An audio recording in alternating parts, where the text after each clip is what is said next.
va parler, une fois n'est pas coutume, du Danemark, qui demain, à partir du 1er juillet 2025, prend la présidence de l'Union européenne. Mais si, c'est important, c'est intéressant, ça veut dire quelque chose, parce que le Danemark, du côté du digital et de l'intelligence artificielle, ils sont différents déjà de certains autres pays, et ils ont de l'avance. Alors vous allez me dire, pour certains d'entre vous, ils peuvent avoir du retard sur d'autres trucs, en tout cas ils sont assez innovants, et ils nous ont sorti leur petit papier pour nous indiquer qu'ils profiteront de leur présidence de l'Union européenne, qui commence donc demain, pour insuffler ce qu'ils font de bien au Danemark, ce qu'ils veulent bien faire au Danemark, et de l'insuffler à l'ensemble de l'Union européenne. Et là-dedans, on va parler de législation, et c'est assez intéressant de voir qu'il y a déjà un projet de réglementation, de loi. Eh bien, le Danemark a déjà annoncé la couleur de ce qu'ils allaient faire, en tout cas de ce à quoi ils allaient donner la priorité. Déjà, la simplification réglementaire, s'ils pouvaient y arriver, au niveau de l'Europe et de tout le monde, ce serait quand même un grand bonheur.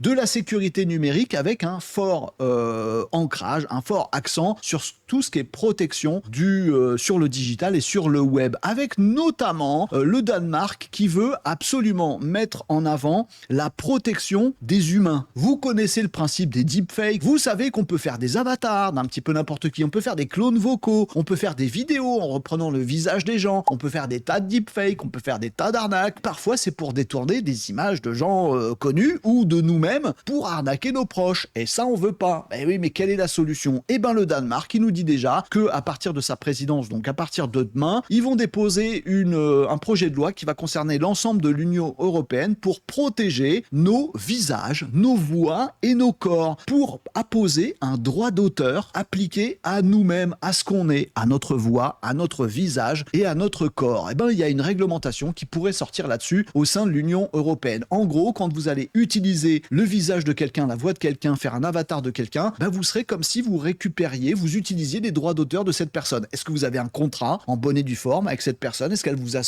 a cédé ses droits d'auteur? Auquel cas, vous avez le droit. Est-ce que vous avez fait ça à des fins parodiques ou de satire? Liberté d'expression, liberté de parodier, tout ça, vous avez le droit. Par contre, si vous l'avez fait dans son dos pour manipuler des gens, ben vous tomberez automatiquement sur le coup de la loi. Vous voyez, pas besoin de faire des nouvelles lois et de changer tous les tribunaux. Ben peut-être que simplement, en se disant, nous avons un droit d'auteur sur nous-mêmes, bah peut-être que ça va régler tout un tas de choses. Ça pourrait changer pas mal de trucs, notamment sur l'utilisation par exemple de nos photos qu'on met sur les réseaux sociaux par Meta ou par les grands Gomax qui fabriquent des intelligences artificielles. En tout cas, demain s'ouvre peut-être une nouvelle ère digitale web IA au niveau de la réglementation pour l'Europe. On verra, on suivra ça sur Renaud Décode évidemment.